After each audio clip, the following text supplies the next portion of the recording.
tsy ny androany ny tanjona fa ny mandrakizay ianao dia te hikarakaranao Jesosy. Sokafo ny fonao dia asandrato ny tananao dia apetrao eo anatrehan'Andriamanitra mombanao, omeo azy ary rehefa omenao azy dia aza raisina intsony fa avelao izy hikarakara ny fananany. Ray amin'ny anaran'i Jesosy misaotra anao zahay. Mankasitraka Jesosy ny amin'ny fitiavanao. Misaotra ny amin'ny famindramponao. Misaotra fa novelominao zahay tonga eto amin'izao toeran'izao. Misaotra Jesosy fa tia anay loatra ianao. Misaotra fa tsy mahafoy anay ianao.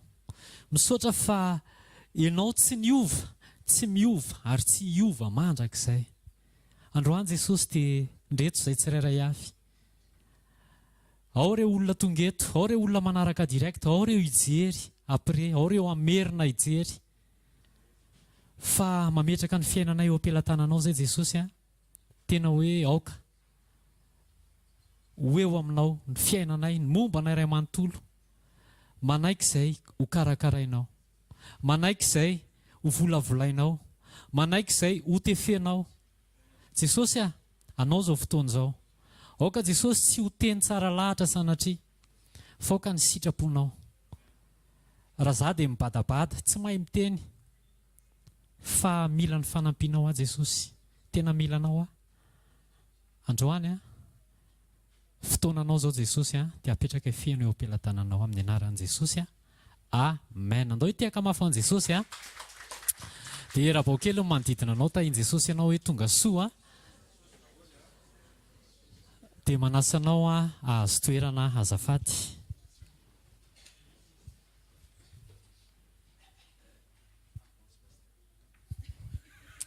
Tahian Jesosy daholo. Manona fiadanan'i Jesosy amintsika tsirairay avy. Eto am-piandohana dia mankasitraka an Jesosy ny amin'ny fahafahana toko hoe mitondra hafatra. Mitondra hafatra ihany fa za moa tsy tompon'ny teny dia za koa tsy teny. Fa za ohatra ny 10 micro ty dia juste hoe apita fotsiny izay zavatra nasain'i Jesosy ho tenenina angambany amintsika tsirairay avy. Dia manarak'izay dia mankasitraka ny mpanompon'Andriamanitra izay nanome ana ny toerana ahafahana mizara amin'izao andro alatsinainy marain'izao dia ny zavatra rehetra ho teneniny eto araka ny tenenin'ny Paoly hoe tsy ny tenako ny toriako fa Jesosy Kristy izay maty sy namonjy antsika tsirairay avy. Ny zavatra rehetra rehetra eto dia atao voninahitra Jesosy tsy hitory ny tenako tsy hitory tena fa hitory teny Jesosy ilay teny. Alleluia. Dia mety mibadabada be indray ohatra mety mibosesika be izany fangataka fanampiana masina mba ho moramora tsara mba tsy haiko hoe zay tiany eo zay tiany atao dia aleo izy ny anao zay tiany eo.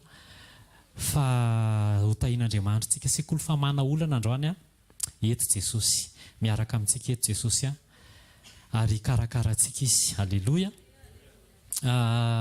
Ny tonga dia lohateny no alefako hoe te handrindra ny fiainako Jesosy. Te handrindra ny fiainanao Jesosy. Te handrindra ny fiainantsika tsirairay avy Jesosy. Matoa izy miteny hoe te handrindra, mbola tsy mandrindra izany. Mbola misy zavatra kely ao mibloke anazy mahatonga azy tsy afaka mandray an-tanana zato isan-jato. Raha ny vavaka ako dia efa nisy préparation fa nivitaiko nandritra ny herinandro mahery.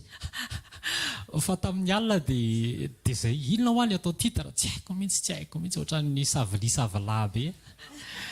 Dia tamin'ny alina maraina dia tonga dia izay hoe te handrindra ny fiainanao Andriamanitra. Te handrindra ny fiainanao Andriamanitra. Dia mino ahako fa ninona olana raha ohatra ka miditra tsara ao anatin'ny tenitsika mankatoa, mety hoe tsy zavatra be tabe no zaraiko fa mety hoe zavatra kely, fa raha mankatoa tsika manaiky ametraka ny rehetra momba antsika eo am-pelantanan'Andriamanitra dia hilamina ny zavatra rehetrarehetra. Amen. Araka ny teny teo am-piandohana hoe tsy ny androany ny tanjona fa io olana io afaka terena amin'ny fanosorana io dia miala. Fa ny fanosorana tsy miantoka ny mandrakizay fa eto an-tany ihany. Fa andao ametraka ny rehetra eo anatrehan'Andriamanitra, andao hiditra ao amin'Andriamanitra, andao ampitovy toetra amin'Andriamanitra, andao anaraka an' Jesosy. Alleloia. Isaia 5:7. 1:20 no ten'Andriamanitra nomboantsika azy amin'ny anaran'i Jesosy. Maraka tsara velonareo hatreto. Mbola tsisy ninina akory. Isaia 5:7 amin'ny anaran'i Jesosy. Izao no lazain'i Jehovah, ny Iray Masin'i Israely, dia ny namorona azy. Ny amin'ny zavatra ho avy no anontanio ahy, ary ny zanako sy ny asan'ny tanako dia aoka ho adidiko ihany. Le fehezanteny farany le tapan'iny hoe ary ny zanako sy ny asan'ny tanako dia aoka ho adidiko ihany. Izay ny tenen'Andriamanitra. Sekoly famahana olana androany betsaka ny olana mety mandalo eo amin'ny fiainantsika. Misy ny lasa dia mety efa réglé, na mety izy ianao hoe ny anaty mbola tsy réglé. Dia misy indray ny androany ny eo tsy lany, ny eo tonga ihany. Tsy le fitahiana omeny anay zany fa le olana zany no miampy foana. Dia misy indray nefa ny rapitso fa hoy izy ny tenin'Andriamanitra hoe ary ny zanako sy ny asan'ny tanako dia oka ho adidiko ihany. Ny fiadidiana ny fiainantsika zany, ny fiadidiana ny fiainako dia tsy natao ho ahy. Teboka anankiray ngeza be zay. Ny fikarakarana ny fiainako dia tsy natao ho ahy.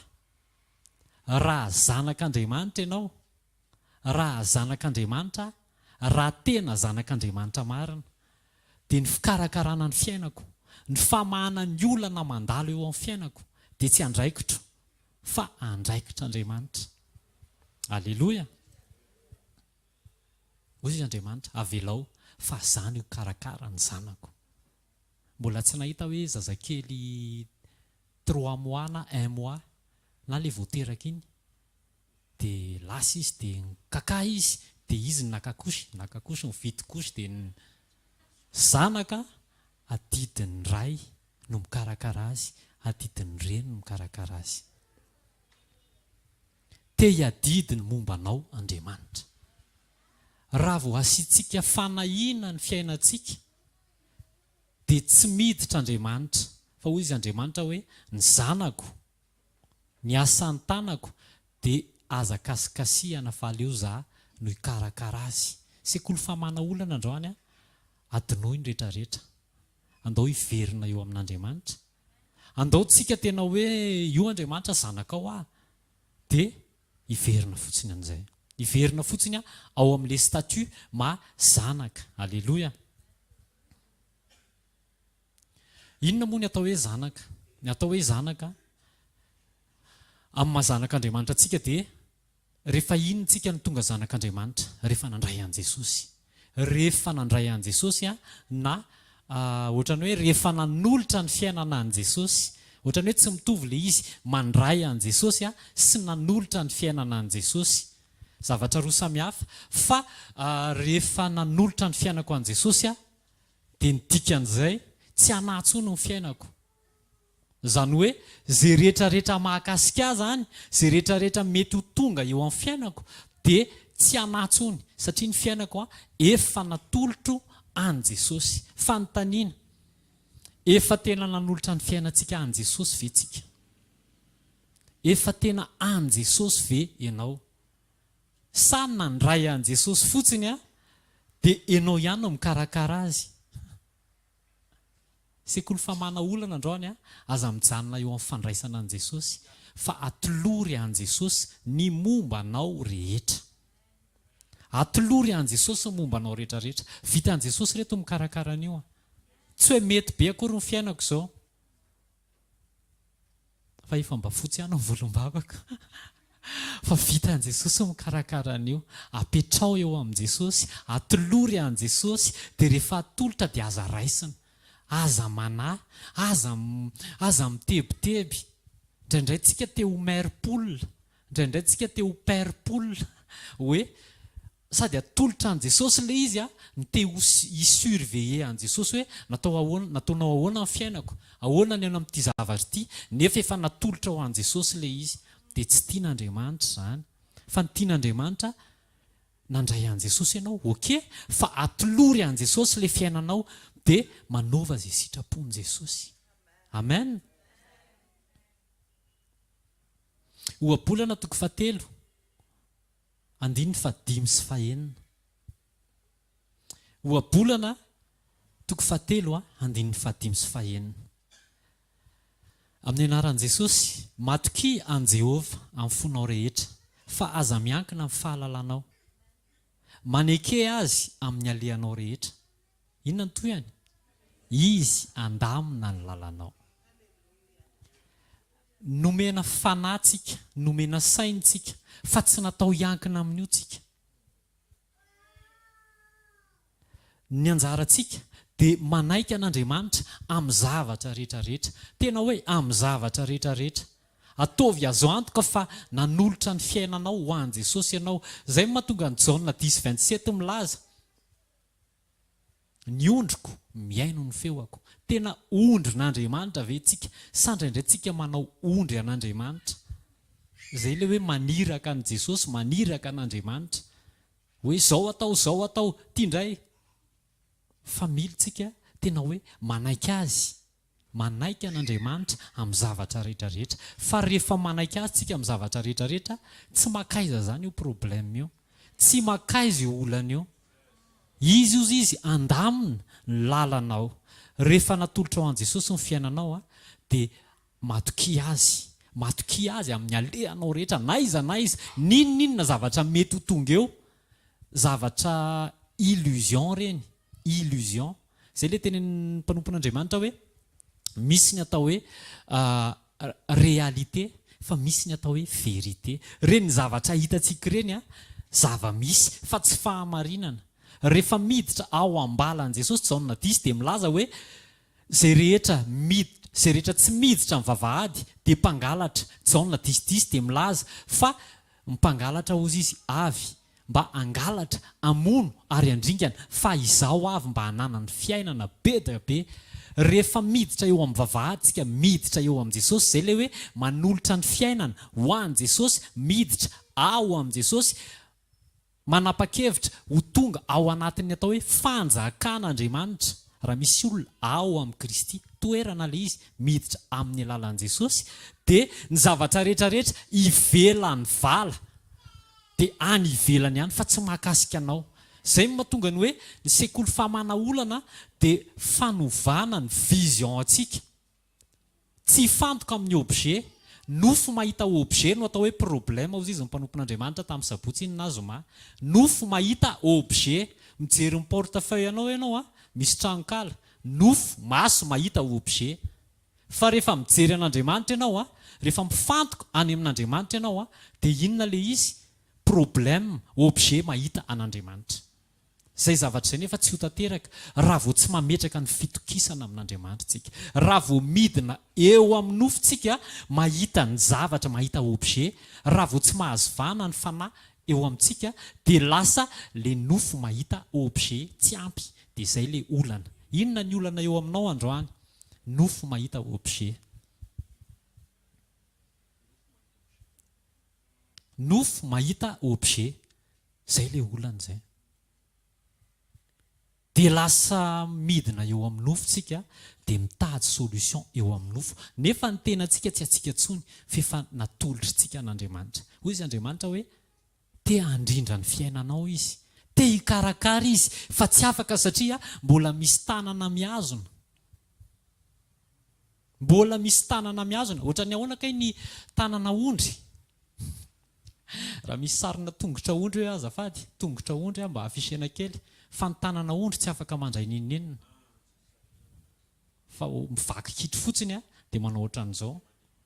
Izany hoe raha tena zanak'ondry marina tsika, tena zanak'Andriamanitra marina, tsy tokony handray an-tanana ninninina fa mitoetra, mitondra tena tahaka ny ondry eo amin'Andriamanitra. Tsy afaka mandray ninninina, tsy lasa faussé le identité. Andeha ianao andeha any États-Unis, amen, zany ohatra. Dia tonga ery amin'ny anina ianao no tonga eny fa ny passeportnao identité an'olon-kafa. Dia hipasy ve? Tsy mipasy. Dia lasa problème le izy.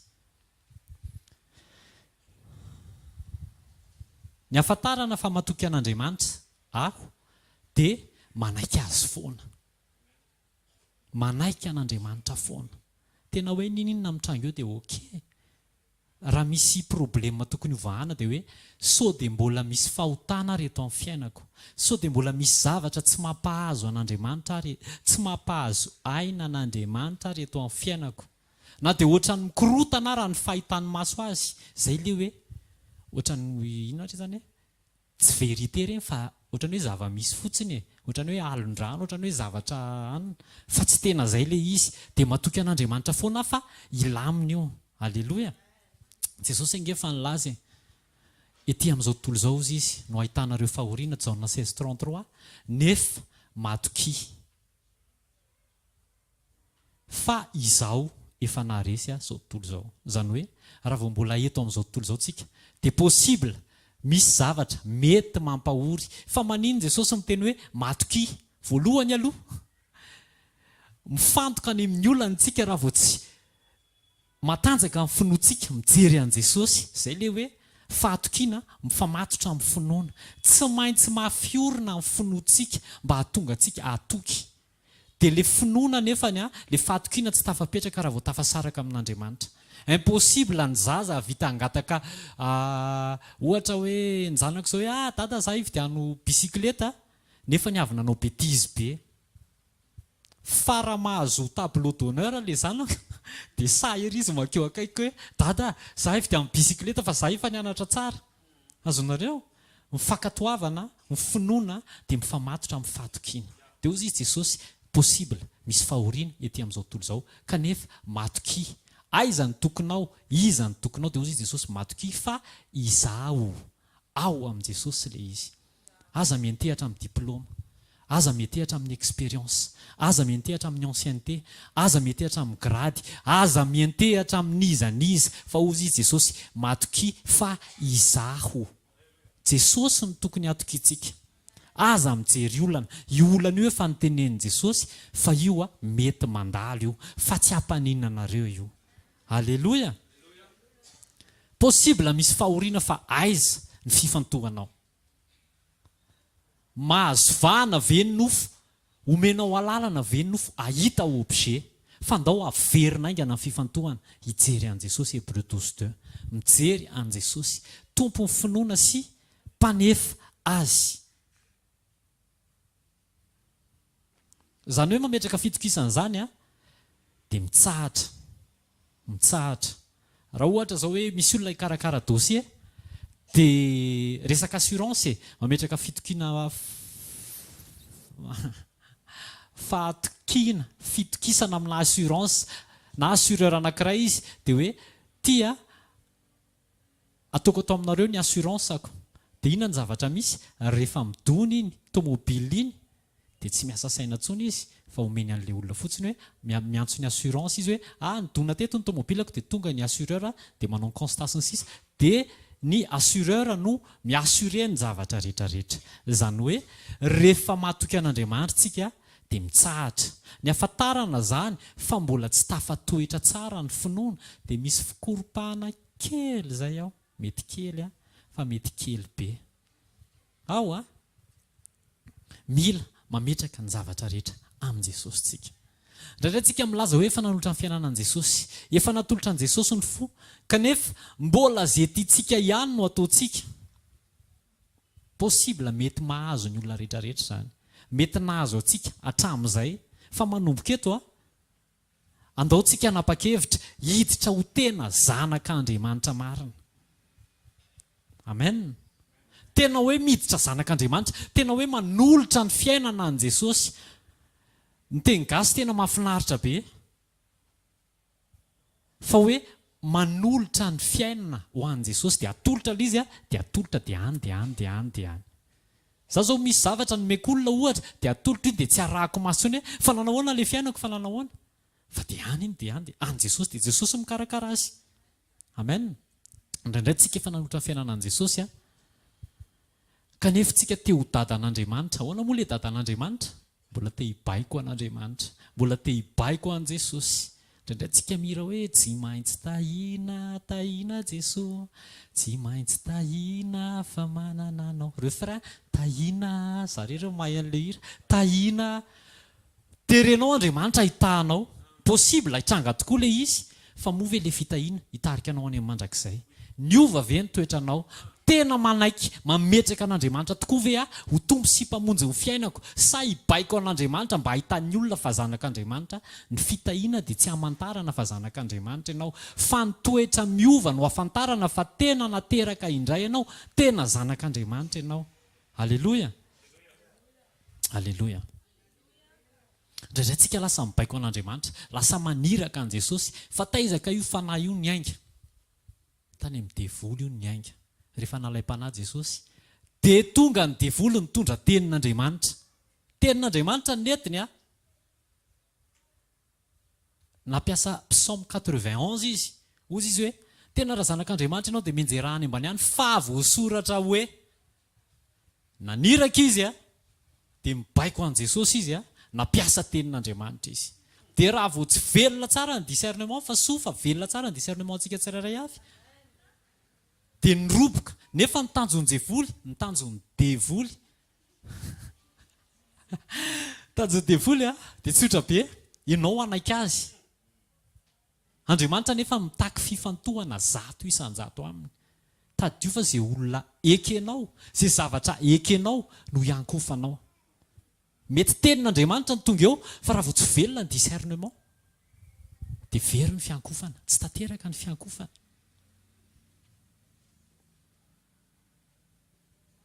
Alleluia. Tandremo sao dia manery an'Andriamanitra amin'ny zavatra ety amin'ny nofontsika na amin'ny filana. Isaia 45:9.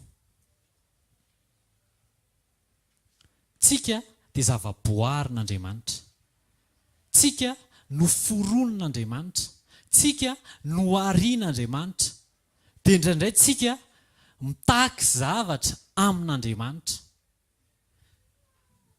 Isaia 45:9 amin'ny anaran'i Jesosy dia hoe, lozan'izay miady amin'ny namorona azy.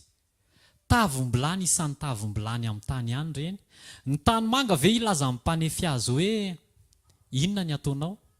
Na ny asanao va anao hoe tsy mana-tanana izy? Za zany tany manga manoloana an'Andriamanitra.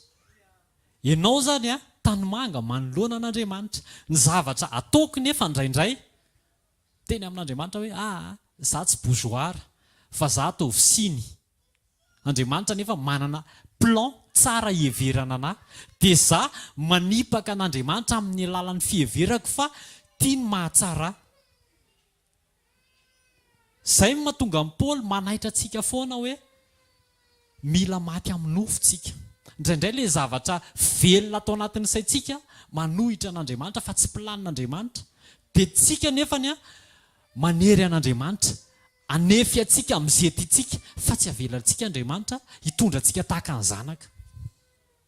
Dia eo no tonga ny olana. Ny olana tonga eo amin'ny fiainako dia vokatry ny fitsipahako ny planin'Andriamanitra. Lasa mandidy an'Andriamanitra. Lasa mandidy an'Andriamanitra. Tena ohatrany hoe tereko Andriamanitra hoe zao Andriamanitra ny tiako. Tena ataovy piloty hoy Andriamanitra, ataoko piloty ianao fa pilotina fiangonana.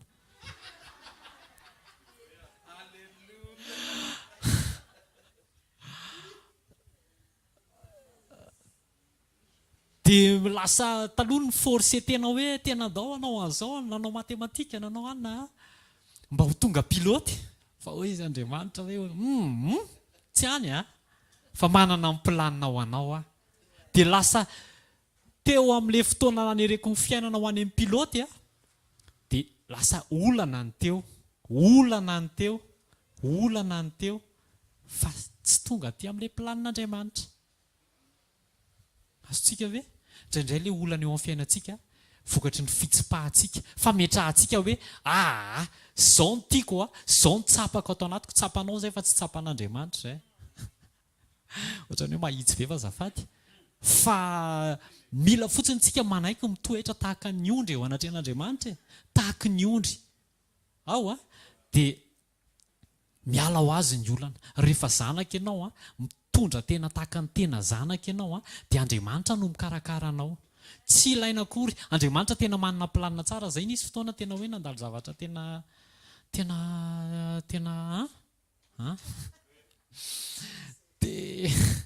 Désert Max Pro Max 2 dia tamin'izay fotoana izay dia tonga amin'izay fotoana dia tena hoe namono ny ambopotsika tao anatin'izany tena hoe finoana ny ambopo. Ny lesona ny raisiko tao anatin'izany ataoko anaty finosana kely fotsiny raha vao menatra ianao mijoro eo amin'ny toerana izay niantson'Andriamanitra anao, anisan'izay lesona ny raisiko izay raha eo anatin'izay. Raha vao menatra ianao mijoro eo amin'ny toerana niendren'Andriamanitra anao dia menatra Jesosy intercéder anao eo anatrehan'ny ray. Zaho zao nantsona hoe pasteur dia rehefa miditra birao dia tsy miteny mihitsy hoe pasteur. Tena tsy miteny mihitsy ohatran'ny témoignage ny pasteur Zograd le tsy hoe menatra izy fa le tary amin'ny anina dia le tsy miteny izy hoe pasteur fa hoe mpandraharaha tsy haiko. Fa nanomboka tamin'ny fotoana nanekeko tena hoe nefa fijereny olona vao avy ny teny hoe pasteur ianao tena zao ve katanyity vao pasteur zao ve ny atao hoe pasteur aiza koa tsy haiko aloha izay tany an-tsainy tany fa mety hoe fihetretana ratsy koa fonako amin'i Jesosy. Fa nanomboka tamin'ny fotoana nanekeko rehefa misy manontany hoe inona ny asanao dia miteny hoe pasteur dia sokafan'i Jesosy ny lalana, sokafan'i Jesosy ny lalana. Dia mila maty amin'ny ambopotsika tsirairay avy. Mila manaiky fotsiny hoe inona ny antsoin'i Jesosy anao dia ekeo fa mapety anao io. Tonga dia ekeo fotsiny. Tsy mi-intercéder anao Jesosy eo anatrehan'ny ray raha vao tsy manaiky ilay antsony anao. Raha vao mahamenatra anao dia izy koa menatra. Izy angeny teny an'izany izay menatra eo anatrehan'ny olona ozy izy dia mba menatra azy koa eo anatrehan'ny anjeliny raiko izay any an-danitra. Izany hoe misy valim-bavaka bloqué be da be zany any satria ianao menatra hijoro ny amin'izay niantson'Andriamanitra anao. Mino fa tsy eto izay olona izay fa olona any ivelany any tsy ilay mijery direct koa fa olona any amin'izay tsy mijery any. Alléluia. Donc jerentsika ny plan'Andriamanitra ho antsika tsirairay avy. Izy mantsy tena hoe te andrindra, zany hoe mandrindra zany Andriamanitra rehefa manao zavatra, Andriamanitra tena hoe perfectionniste. Izy tsy mijanona raha tsy tena tsara be. Tena hoe tsara be ary tena tonga dia impeccable. Izay mijery rehetrarehetra zany rehefa avy kasihan'Andriamanitra amin'ny fiainany, amboarin'Andriamanitra sy taritin'Andriamanitra iny amin'izay tena planin'Andriamanitra araka ny fon'Andriamanitra ka manaiky ianao dia izay mijery dia miteny hoe wow. Alléluia. Na Andriamanitra rehefa nahita ny zavatra nataony tao amin'ny Saedena dia hoy izy Andriamanitra hoe ary hitany fa tena tsara, tsara indrindra izany, tonga dia impeccable. Alléluia. Isaia 46:3-4. Isaia 47:7 sy 7. Te andrindra ny fiainanao Andriamanitra. Tian'Andriamanitra tena hoe mirindra araka izay ao am-po no fiainanao. Dia andao aloha jerentsika ny Isaia. Isaia 47:7 sy 7 amin'ny anaran'i Jesosy. Miaino ahy ry taranaka Jakoba sy izay sisa rehetra amin'ny taranaka Israely, izay nobabena hatrany ankibo sy nentina hatrany am-boga, na dia mandra-pahantotrareo aza dia tsy miova aho, ary mandra-pahafotsy ny volonareo dia izao ihany no isahirana mitondra anareo. Izao no nanao ka izao no hitrotro, eny izao no hitondra sy hanafaka. Alléluia. Rehefa nazo an'io teon'io dia hoe Jesosy ianao tena te andrindra ny fiainanay. Dia ahoana zany? Dia hozy izy hoe zanga eo izy tsy miova. Na dia mandra-pantitrareo ara dia tsy miova. Zany hoe za sy ianao possible ho antitra. Fa Andriamanitra tena izy tonga dia tsisy kibo miroraka izany. Andriamanitra tsy miova. Nanao tsara izy tany amin'ny Genesis manao tsara izy androany ary mbola nanao tsara koa izy. Fanontaniana hoe manaiky ve tsika hitoetra eo amin'Andriamanitra? Fa raha vao mitoetra eo amin'Andriamanitra tsika, manaiky ho karakarain'Andriamanitra tsika, dia raha tsara nataony tany amin'ny Genesis dia hanao tsara izy androany dia hanao tsara izy rapitso. Alléluia. Tsy miova izy. Tsy miova izy ary tsy niova izy dia mbola tsy hiova izy. mitoetra ho mahatoko foana Andriamanitra. Ny planin'Andriamanitra tsy manova planina zany izy. Ohatra ny tehiteny hoe mafy loha Andriamanitra. Rehefa zay ny ao an-tsainy dia zay. Ny volonté permissive tsy ao an-tsain'Andriamanitra fa hevitrao dia avelan'Andriamanitra ataonao. Alleluia. Tsy miova izy, manana planina tsara ho anao izy. Fa mila tsika mitoetra. Raha tianao tsara tarehy be zany ny fiainanao, dia aza mampiasa coco. Ka ahoana kosa pastera za ve nianatra nanao ingénieur mikasika an'ity dia ahoana kosa zany? Eny mety hoe tao anaty fahalalana ianao.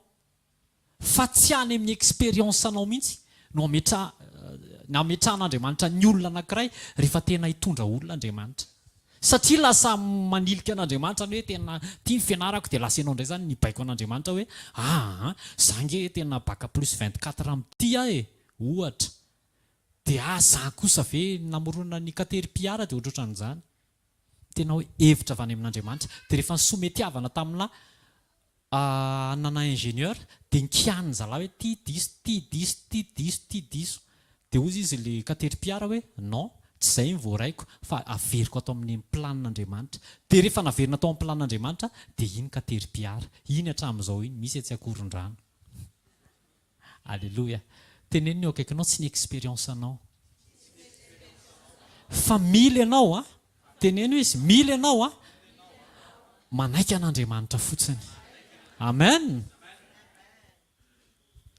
Ozy izy Andriamanitra, za no hisahirana, hitondra.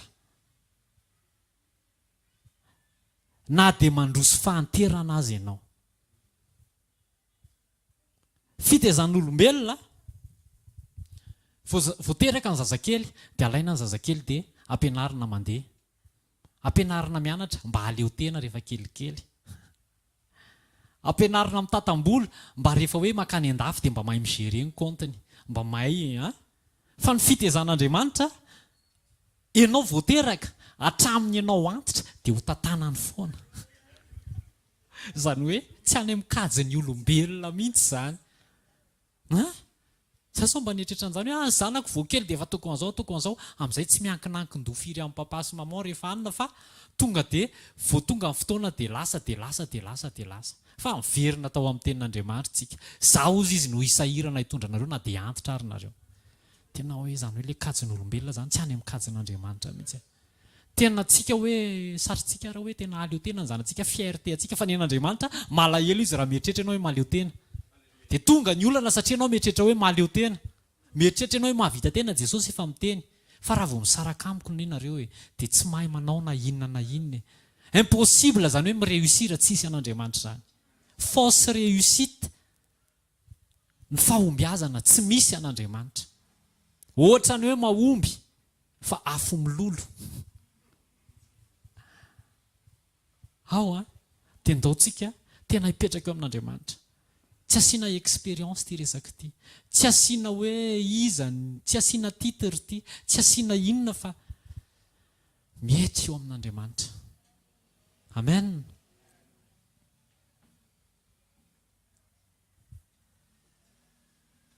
Zaho izy no hisahirana. Izany nanao, izao ihany no hitrotro. Eny izany no hitondra sy anafaka. Ny délivrance zany dia any amin'Andriamanitra, ao amin'i Jesosy. Mety hoe problème na fakapanahy ohatra raha raisitsika ohatra ny fakapanahy. Fa raha mikasika ny fakapanahy dia Paoly dia napahitana fa momba ny fakapanahy dia tsy misy fakapanahy mahazo ny olona akoatra an'izay zakan'ny olona ihany. Zany hoe raha ny tena ao am-pon'Andriamanitra zany dia tsy misy tokony ho latsaka ao anaty fakapanahy tsika na dia iray ary. Alleluia. Korinthiana 1:13. Momba fakapanahy zany dia tsy tokony hoe ho latsaka any anaty fakapanahy tsika na dia kely akory ary. Satria momba fakapanahy, misy fakapanahy eo fa eto misy varavarana ivoahana ny fakapanahy. Misy foana. Fa aiza ho amin'ny fifantohantsika. Problemana fifantohana le izy. Problema nofo sy fanahy le izy. Inona mahazo aina? Nofo ve sa fanahy ve? raha vao nofo miakatra kely fotsiny miena ny fanahy dia mibaiko ny nofo dia miditra any amin'ny fakapanahy. Fandao atao mahazo aina ny fanahy. Andao hifantoka any amin'ny Jesosy, mijery an Jesosy tompo finoana, nefa matoki fa izao, aiza ny tokonao, iza ny jerenao, fa zay miantoka ny fandresenao. Amen. Andriamanitra dia mpanafaka, ary Jesosy dia mpanafaka. Hoy izy ny Jeremia toko voalohany andiny fahavalo manao hoe aza matahotra azy, fa momba anao, amonjy anao aho, hoy Jehova. Inona ny olana eo amin'ny fiainanao? Inona le problème? Iza no eritreretinao fahavalo? Voalohany aloha tsika tsy manana fahavalo olona. Raha eto ianao mbola manana fahavalo olona dia miala amin'ny anaran'i Jesosy. Dia volianao fahavalontsika. Alleluia. Fa voalaza ty tenin'Andriamanitra ty aza matahotra, asoro ny tahotra, asoro ny fanahiana, asoro ny tebiteby. Tsy afaka ho afaka nefa izany raha tsy feno ny fitiavanao an'Andriamanitra. Amen. Ny fitiavana ihany no mandroaka ny tahotra. Jaona voalohany toko 7. Mila tia an'Andriamanitra tsika, mila mankatoa an'Andriamanitra tsika. Ninona olana mety mandalo eo amin'ny fiainantsika, rehefa tanteraka ny fankatoavantsika dia tsy mavesatra ny olana, fa mitoetra ny fiadanana. Alleluia. Ninona olana mety mandalo, rehefa nankatoa an'Andriamanitra ianao, rehefa mpankatoa an'Andriamanitra ianao, dia tafapetraka ho azy ny toky fa tao anaty fankatoavana any nandeha, tsisy problème zany ao. Avereno ny fankatoavanao an'Andriamanitra. Avereno ny fankatoavanao an'Andriamanitra. Aza mahita olana. Ndao ity an'Andriamanitra voalaza hoe raha tia ahy ianareo dia hitandrina ny teniko. Ny atao hoe mitandrina dia mankatoa. Ny atao hoe mitandrina dia mankatoa. Alleluia. Ndao ankatoa an'Andriamanitra fa ao anaty fankatoavana tsisy tahotra. Rehefa ho an'ny olona mpankatoa dia miala ho azy ny tahotra, miala ho azy ny aya, miala ho azy ny tebiteby. Izy le teny tamin'ny sapotsy hoe fa maninona no mangina be atao amin'ity fiangonana katolika ity. Amen.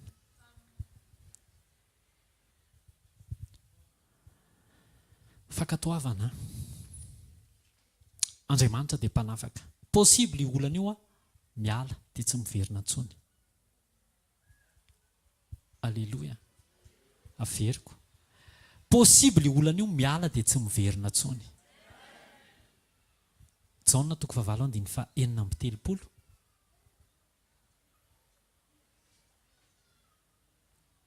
Ozy Jesosy, koa raha ny zanaka no afaka anareo, dia ho afaka tokoa ianareo.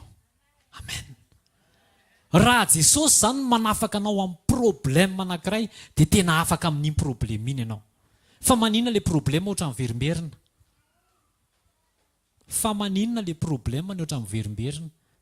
Fa maninona ohatran'ny hoe afaka kely dia afaka kelikely dia miverina? Satria nampianao Andriamanitra. Lasa ianao mitady solution dia tsy tena afaka ianao. Tsy tena afaka ianao fa nampianao Andriamanitra. Efa hoe aza manampy an'Andriamanitra izany. Aza manara-maso an'Andriamanitra. Lasa tafalatsaka any amin'ny agara. Ao raha ny zanaka no afaka, dia ho afaka tokoa. Rehefa misy olana zany dia ny tokony atao mandiny tena eo anatrehan'Andriamanitra. Inona tanjonao ambadika izao? Sao dia mbola misy zavatra tsy mety amin'ny toepoko, amin'ny toepanahiko. Sao dia mbola ratsy saina, sao dia mbola manendrikendrika, sao dia mbola mifosa. Hoy izy ilay mpanompon'Andriamanitra teo hoe sao dia mbola mankasitraka zavatra tsy mety fandinihan-tena. Fa rehefa azonao antoka fa mety ny fiainanao eo anatrehan'Andriamanitra, dia mitsara fotsiny, dia mitsahatra, dia aleo Andriamanitra anao ny asany. Halleluia.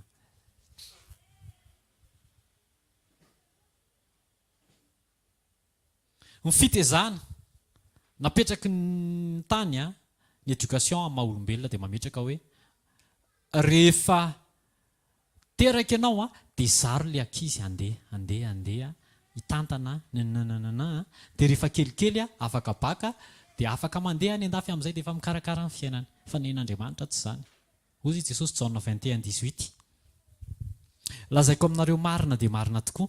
Raha mbola tanora ianao dia nisikina ka mandeha amin'izay tianao. Fa rehefa antitra kosa ianao dia haninjitra ny tananao ary olon-kafa no hanikina anao ka hitondranao any amin'izay tsy tianao. Eo amin'ny nofo ny zaza no ampianarina mandeha. Dia rehefa lehibe alefa mandeha irery. Fa ao amin'ny tontolom-panahy ampianarina ianao ilay voateraka vonandray an Jesosy.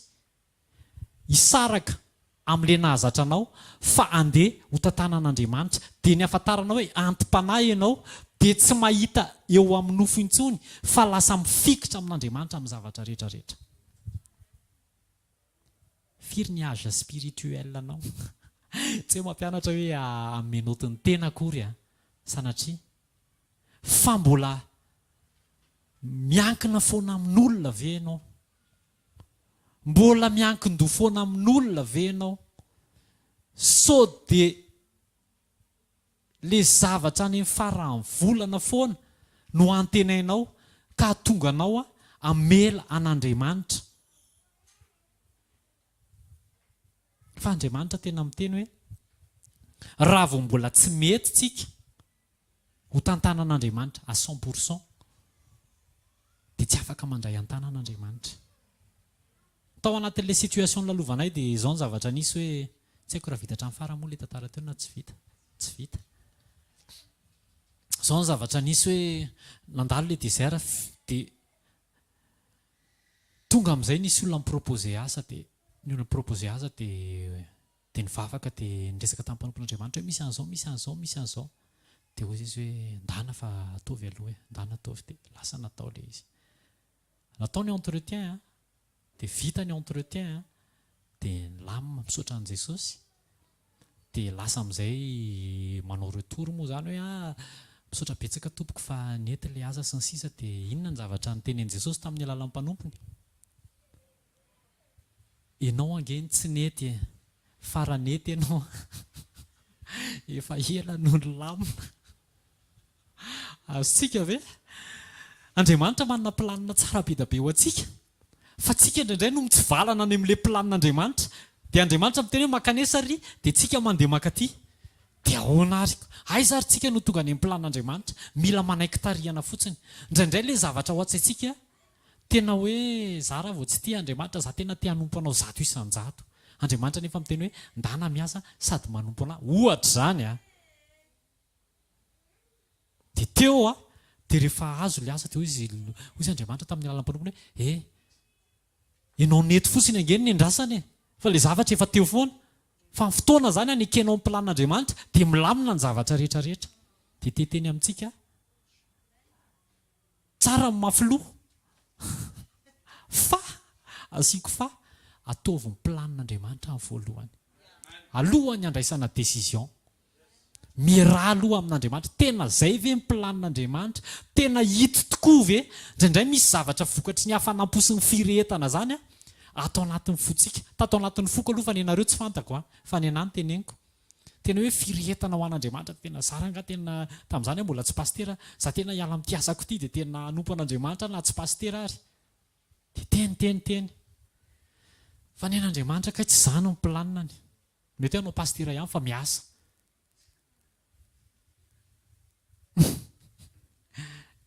Dia izay avelao Andriamanitra hikarakara. Aza feran'Andriamanitra. Aza ferana indraindray tsika tena teo mafiloha be izany te hiseho hoe tena zara nga zao ny tiako tonga dia arao ty Andriamanitra. Tsy ianao ny Andriamanitra fa tsika ondry. Ondry tsika. Jaona 10:27. Jaona 10:27 dia izao ny voalaza. Hoy izy Jesosy, ny ondriko miaino ny feoko ary izaho mahalala azy ary izy manaraka ahy. Eno tsara. Jesosy milaza fa ny ondriko miaino ny feoko.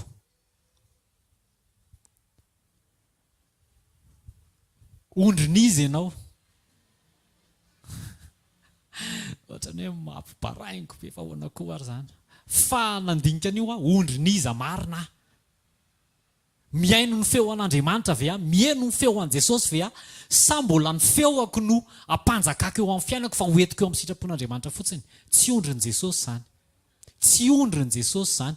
Tonga ny olana raha misoratena ondry a nefa tsy mihaino na tsy manka-to ny feo an' Jesosy eo amin'ny fiainako. Lasa olana goavana be zany. Ondry matavy ho an'ny ambodia. Ondry a nefa mivoaka ny vala. Dia misy ambodia ao ivelany ao, dia mihinana. Ny ondriko mihaino ny feoako. Inona moa ny atao hoe ondry? Ny ondrin' Jesosy mihaino ny feo an' Jesosy. Ondrin'izy ianao. Feo an'iza no hainonao? Feo an devolo mitondra tenin'Andriamanitra ve aniraka anao hibaiko an' Jesosy? Samuel voalohany toko 7 mikasika ny hoe maheno ny feo an'Andriamanitra. Dia mety hoe misy astuce kely vitsivitsy reto a. Ahoana ny fomba ahenona ny feo an'Andriamanitra? Ny hitako aloha fa mety be da be izy ao. Dia hitako teo amin'ny Samuel, Samuel voalohany toko 7 andiny voalohany. Dia izao ny voalaza hoe raha mba afaka avoaka kely, Samuel voalohany toko 7 andiny voalohany. Ary Samuel zaza nanao fanompom-pivavahana tamin'i Jehova teo anatrehany Ely. Ary tamin'izany andro zany efa nahalala ny tenin'i Jehova. Efa nahalana ny tenin'i Jehova. Dia andiny faharoa azafady.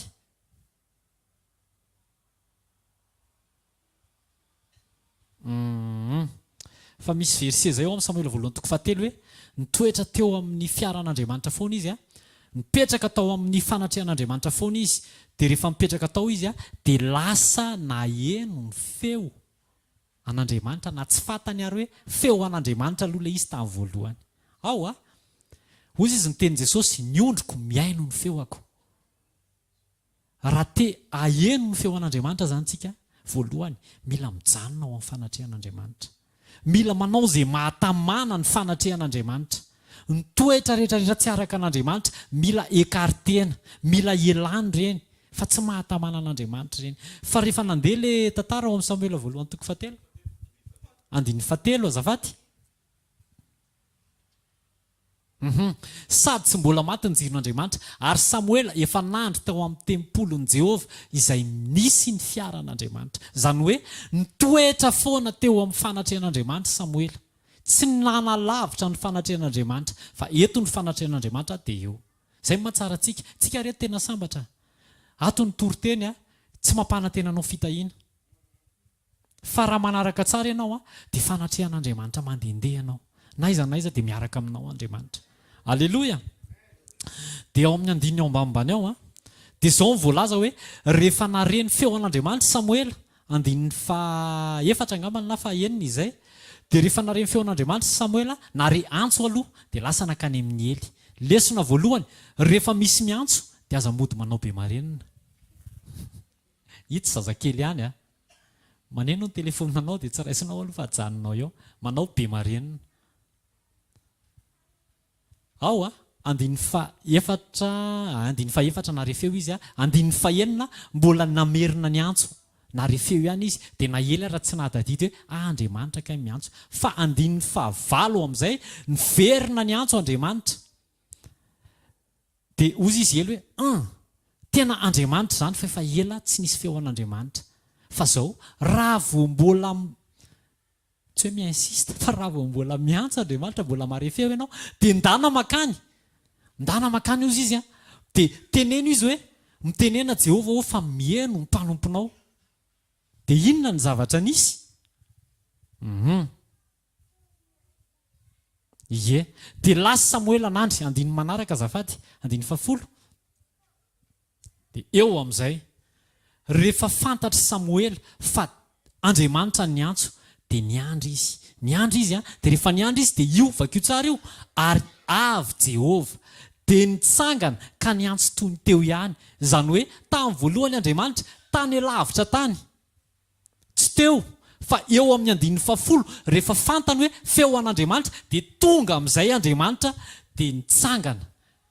Amin'ny teny vazaha izy tena tonga hoe tonga Andriamanitra.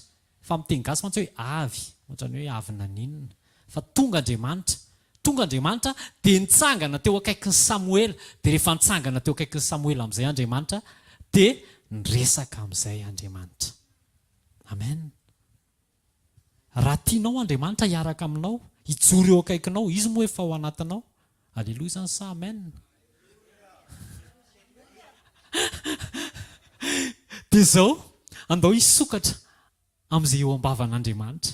Andao tena angetaheta hoe tena Andriamanitra androany te andrianao te hieno anao tiako zany hoe iresahanao zany, tiako zany hoe tonga ianao dia mijery. Ohatra zany hoe tia Samoela sanatria tsy manohitra azo amin'ny fa raha ohatra hoe teto zany Samoela dia tonga teto Andriamanitra, avy Andriamanitra dia nijoro teo. Dia fanontaniako aminao, raha mijoro miaraka aminao Andriamanitra, inona ny olana hitanao? Fa za miteny hoe tsy misy. Tsy misy. Ny ondriko mihaino ny feoako. Andao hihaino an'Andriamanitra. Eto be da be ny teny fa hakatoavy reny, feo an'Andriamanitra daholo reny. Aleloia. Fa indray andro any ianao alefa an'Andriamanitra any amin'ny toerana tsisy réseau dia ahoana? Antsoinao pasteur Rodolphe fa tsisy réseau ny téléphone-nanao. Antsoinao pasteur Jao tsisy réseau ny téléphone-nanao. Tsy maintsy ianao hitodika any amin'Andriamanitra. Dia aza miandry an'izay fotoana izay vao hianatra hihaino an'Andriamanitra. Aleloia. Ohatra faharoa, Jesosy. Ny fahenoana ny feo an'Andriamanitra hitako teo amin'i Jesosy dia ny fanaovana ny sitrapon'Andriamanitra, ny fidirana eo amin'ny sitrapon'Andriamanitra. Fa rehefa manao ny sitrapon'Andriamanitra ianao dia mare ny feo an'Andriamanitra. Ao amin'ny Matteo toko 4 angambany izay Jesosy natao batisa. Rehefa nanaiky Jesosy hitondra ny fahotana zao tontolo zao, hiditra tao amin'ny batisa 9:7 raha tsy diso dia vao niditra Jesosy dia vao nivoaka dia nisokatra ny lanitra dia nisy feo avy any an-danitra nanao hoe ity ny zanako malalako izay sitrako. Tsisy teny teo hoe Andriamanitra no miteny fa voasoratra kosa hoe ity ny zanako. Vao vita ny sitrapon'Andriamanitra dia nahazo ny fankasitran'Andriamanitra Jesosy dia nareny feo avy any an-danitra ozy izy ny voasoratra hoe ity ny zanako. Iza kay no miteraka any an-danitra, iza manana zanaka any an-danitra, tsy misy ankoatran'Andriamanitra. Manova ny sitrapon'Andriamanitra. Manova ny sitrapon'Andriamanitra. Amen. Fa rehefa manao sitrapon'Andriamanitra ianao dia miresaka aminao Andriamanitra. Rehefa renao ny feo an'Andriamanitra dia tanterao. Tsara ny mare an'Andriamanitra amin'ny teny. Tsara ny mahafantatra ny sitrapon'Andriamanitra, fa mihoatra lavitra noho izay tsika mandeha mahavita ny sitrapon'Andriamanitra. Amen. Aleloia. Dia amin'izay fotoana izay verina eo amin'ny Jaona 10:27 tsika marana anazy. Ny ondriko mihaino ny feoako. Rehefa mahavita ny sitrapon'Andriamanitra ianao dia lasa fantatr'Andriamanitra ianao. Izao mahalala azy. Lasa fantatra Jesosy ianao. Rehefa mahavita ny sitrapon'Andriamanitra ianao dia lasa fantatra Jesosy. Dia eo amin'izay izy manaraka. Ianao zao mety miteny hoe zanga efa manaraka an' Jesosy tonga eto sura ve ianao? Aleloia. Za kosa aloha sura fa manaraka an' Jesosy ianao izay tenin'Andriamanitra firy taona izay. Fa ny fanarahana an' Jesosy tsy any mivokatra hoe efa mahavita manangana maty zany ahoana pasta efa navita firy marary sitranina sosisa, tsy any amin'izay. Fa ny atao hoe manaraka an' Jesosy toetra an' Jesosy mandehandeha. Manahoana ny fandeferana, manahoana ny fosafosana, manahoana ny faharatsitsaina, manahoana ny fahatezerana, manahoana efa mba miera amin'i Jesosy fa tsika alohan'ny tenenana olona anankiray raha misy zavatra tsy mety, manahoana ny toe-po. Fa rehefa mivoaka izay identité an' Jesosy eo amin'ny fiainantsika izay dia tanteraka eo amin'ny fiainantsika ny Romanina 8:19 manao hoe ny voary rehetra dia miandry ka maniry fatratra ny fampisehoana ny zanak'Andriamanitra. Rehefa miseho ny zanak'Andriamanitra dia rava ny asan'ny devoly. Toetra ilay zanak'Andriamanitra tokony aseho anao raha te handrava ny asan'ny devoly ianao. Io olana io rehefa mivoaka ny identité mazanak'Andriamanitra anao dia barakay. Aleloia. Ndao tsika hitsangana. Ndao tsika hivavaka. Ndao tsika hisaotra an' Jesosy ny amin'ny teny. Avelao Jesosy. Avelao Jesosy andrindra ny fiainanao. Elao ny hevitra maha olombelona, elao ny fahazarana, elao daholo ny amafisan-doha evangelika rehetrarehetra. Tena zao mihitsy ny tiako. Zara vao tsy zao dia tsy mety. Zao nefa nekeko teo anatrehan'Andriamanitra. Mety izay ny tenenao teo anatrehan'Andriamanitra, fa tsy izay ny andrasan'Andriamanitra aminao dia mivilia kely. Inona ilay nandrasanao? Mihaino, tendana, mandroso. Fa mety ny zavatra rehetrarehetra. Amen. Amen. Ray amin'ny anaran'i Jesosy, misaotra anao izay, manome voninahitra anao izay. Jesosy averina any aminao voninahitra. Ianao no ny teny. Jesosy raha ohatra ka sendra nisy ny ohatra Jesosy. dia ifonako hibebahako aminao. Aoka Jesosy izay tsirairay avy, izay olona mandreny direkta, izay olona manatrika eto Jesosy, tena hoe amela ny fitantanana ny fiainana eo ampelantananao Jesosy. Jesosy taio ny sofinay tsirairay avy, ary anao foana Jesosy, ary ny sitraponao, ary ny fonay sy ny mombanay Jesosy hiazakazaka anao izay mahafaly anao amin'ny fotoana rehetra. Jesosy misaotra ny amin'izao fotoana izao amin'ny anaran'i Jesosy. Amen. Andao tiaka mafy resantsika mpanompon'Andriamanitra. Ataovy mafy ny tiaka azafady ho an'i Jesosy. Alléluia, mahazo toerana vetivety. Saotran' Jesosy indray tsika ny amin'ny teny andro amin'ny maraina. Tsy nangina tamintsika Andriamanitra anatin'izao fiandohan'ny herinandro izao. Mandefa teny Andriamanitra ary maniraka mpanompo. Avaozy isan'andro ny etaetan'Andriamanitra, etaeta an'Andriamanitra. Ataovy marisika foana ianao isan'andro hitady an'Andriamanitra. Aza vela izy fotoana mety ho lasa mandray fanapa-kevitra ny hoe aloha tsy hivavaka aloha androany. Fa arao akaiky ny fiainam-panahino. Androany Andriamanitra nampiteny mpanompo fa te handrindra ny fiainantsika ny tompo. Araka ilay teny teo dikan'izay mbola tsy tena malalaka Andriamanitra mandrindra ny fiainantsika. Tenefa mino fa azonao veroka sady ohatry ny ahonjany Andriamanitra handrindra ny fiainanao zany fa tsy misy afa-tsy vavolombelona, tsy misy afa-tsy voninahitra Andriamanitra, tsy misy afa-tsy fahagagana eo ambadik'izay. Mety misy ady mety misy fahasarotana, fa fifaran'ilay izy kosa dia sura fa zavatra tsara. Zavatra nampianarin'ny tompo tandremy vision anao, sao dia vision ara-nofo mahita objet na zavatra fa tsy mahita an'Andriamanitra. Mety mafy be zao le mitrango eo amin'ny fiainanao androany. Mijery zavatra ianao zany izay mijery objet. Fa androany Andriamanitra nanahitra sy nampatsiaro tsy tokony le zavatra mitrango eo amin'ny fiainanao nijerenao fa tokony Jesosy. Tena kekinao problema be hoe raha vao tsy mijery an' Jesosy ianao dia ny teny koa ny tompo androany tamin'ny lalam-panompony fa tandremy sao dia miziriziry amin'ny planina izay tsy planina Andriamanitra. Araka ilay teny teo hoe mba faniriana ihany no tonga piloty dia nataon'i Jesosy ao mahatsara ilay izy fa ilay avion fotsiny no fiangonana.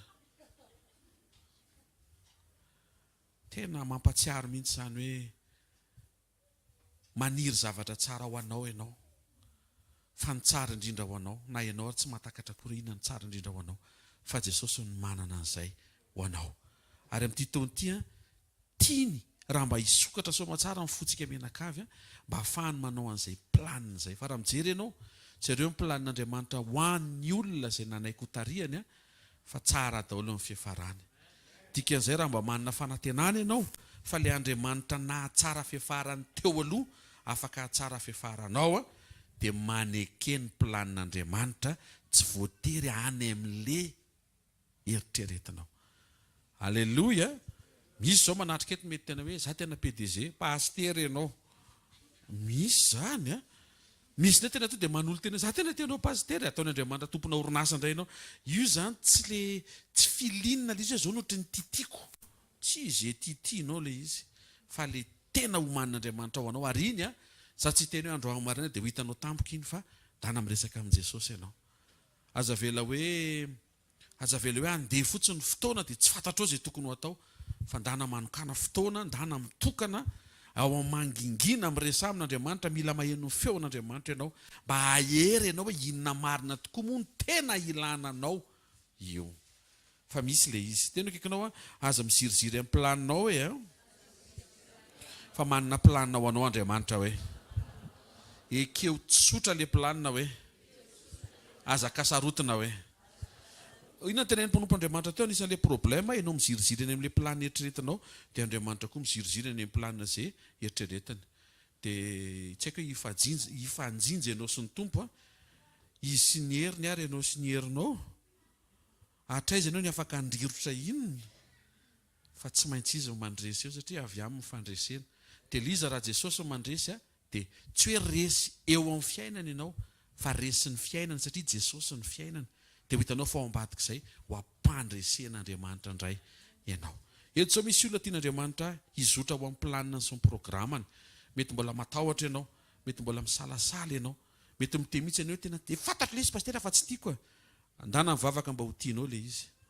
Fa na hoelana ho aingana, na ho amin'ny titony ity, na angatakandro ianao mbola ampahery ianao eto foana zay afaka 10 taona, fa iverinao amin'izay programme zay ianao. Raha za ianao zao dia manaiky. Lany fotoana be fotsiny ihany dia rehefa nandinika zany tamin'ny 2024, teny 2024 raha dia dinidiny dia efa ao. Fa mafy be le hoe any amin'ny 2050 tena nisy teny zay indray latsinainy mareny le paster sandratra iny dia zao tamin'izany aza miandra an'izay fa androany tonga dia raiso mifepetra. Inona tompony ilanao dia tokony mandeha amin'izay dia tokony manaiky an'izay araka le tenin'ny pasteur iny hoe ho arodana daholo ny fierté anao rehetra satria tian'Andriamanitra ho izy ny fierté anao dia ho hitanao fa ho entiny ianao dia le neritreretina hoe ty fiertéako ho esoriny, ty fiertéako ho atotony, ty fiertéako ho afiretany. Mazava angamba an'izay mba tsy izy afa-tsy izy rery ny fierté anao satria amitaka anao zay fierté akoatran'izay zay avy amina famille ho afiretany famille. Tsy le famille no afiretany fa ianao satria tsy tiany ianao hitoky amin'ny famille zay mety niavianao fa tiany ianao fiera fa avy amin'Andriamanitra ianao. Tandremo sao dia diplôma mampireare atsara tare ivelany faiza manao zavatra anankiray tana miverina eo amin'i Jesosy. Dia nisy anankiray voalaza ihany koa teo hoe problème ozy izy raha vao ny vision anao misaina ianao ny aleotena. Tena kekinao tsy mahasoa anao no mandeha rery hoe tsy mety ny mahaleoteny zany hoe fa na rehefa antitra aza dia Andriamanitra no hitantana anao. Misy dikan'izany hoe miteny izy mba ara-pahantitra anareo ozy izy dia zany no mitantana ny dikan'izay zany tsy isy fotoana ka mitsoran'Andriamanitra anao hoe efa lehibe anao zao fandahana mandeha rery. Tsy isy mihitsy zany satria tsy ho vitanao zany mandeha rery midiserne ondro sy ambodiary tsy hainaoko. Miaraka aminy foana amin'izay izy ny manampy mba tsy ho voarombaka ny fahavalo ny fiainanao sy ny hoavinao. Amen. Rehefa voalamindreo problema voalaza ireo dia misy karazana vahaolana misokatra eo amin'ny fiainanao. Dia farany voalaza teo ihany koa problema eo Andriamanitra fa ianao tsy mahita azy fa le problema ny lasa hitanao. Dia zareo fa mampitodika anao any amin'i Jesosy ny fotoana androany maraina. Tsy misy afa-tsy izy no havita hanampy ianao ary izy no afaka hanokatra ny hoavinao indrindra ny mandrakizay. Daontsika hitsangana dia hanofa hofatany isaotra azy. Misaoran'Andriamanitra fa isan'izay nandre ny teny ianao androany maraina. Isan'izay nivangian'Andriamanitra tamin'ny alalan'ny teniny androany. Isan'ny mpianatra nanovo teto amin'ny sekoly. Isan'ny nianatra ny toetra n'Andriamanitra. Hoeto anatrehan'Andriamanitra ny vision anao fa be dia be ny zavatra diso amin'ny fampiasanao ny vision anao na ny fomba fijerinao.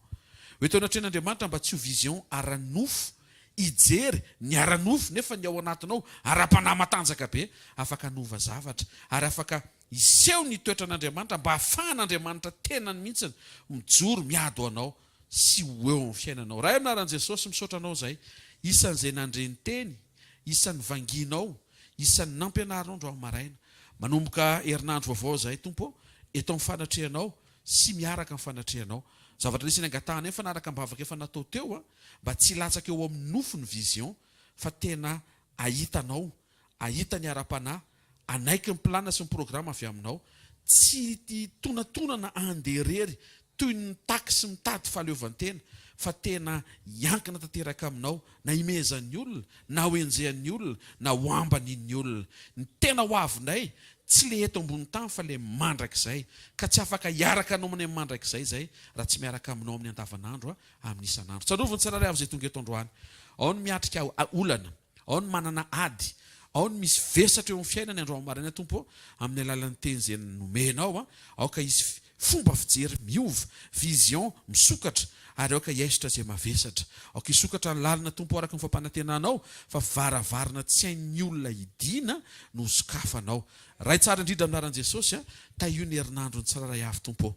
Ianao indray no iseho amin'ny fombanao mandrakariva ary mino zay fa efa melo lalana ianao maro amin'ny zavatra ohatrena amin'ity herinandro ity no efa vonona eo an-tananao araka ny teninao tampanomponao hoe raha ela ianao ny efa nanaiky dia efa ela ny efa nilamina sy nety ny situation. Aoka ho tonga fitaopanapa-kevitra andro amaraina atonga ny tsiraray avy tena iombona aminao tsy anderery fa anaiky ianao, anaiky ny fitondranao, anaiky ny fitantananao, anaiky ny fitarianao. Aza vela ialy eto miaraka mivesatra ny zanako tsiraray avy aoka isokatra tompo ny zavatra rehetra. Asehoy tompo ny voninahitra ao, zany mba angatanay, aoka iseho ny voninahitra ao, aoka mba isy vavolombelona azo tsapaitanana ho tantaraina sy ho ijoroanay satria tonga teto amin'ny fanatrenao vao maraina ny zanaka ao. Tsarovy ty semaine ity ho semaine nafana tena mifikitra aminao, miombona aminao, miaraka aminao. Amin'ny anaran'i Jesosy Kristy venina masina sy manan-kera avy Nazareta.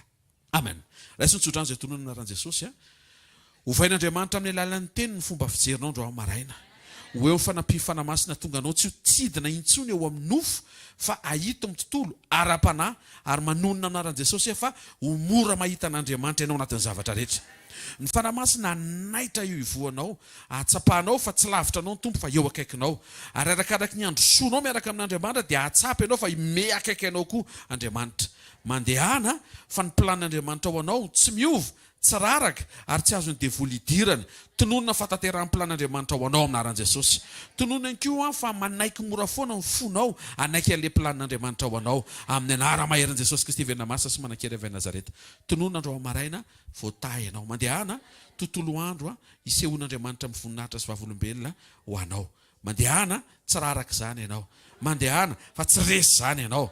Mandehana fa mety fandalovana io manjo androany io fa iseho ny voninahitran'Andriamanitra sy ny vavolombelona hiavaka ty herinandro ty amin'ny anaran'i Jesosy satria mpanome voninahitra an'Andriamanitra ianao ary mpiaraka amin'Andriamanitra ianao, mpiоmbona amin'Andriamanitra ianao.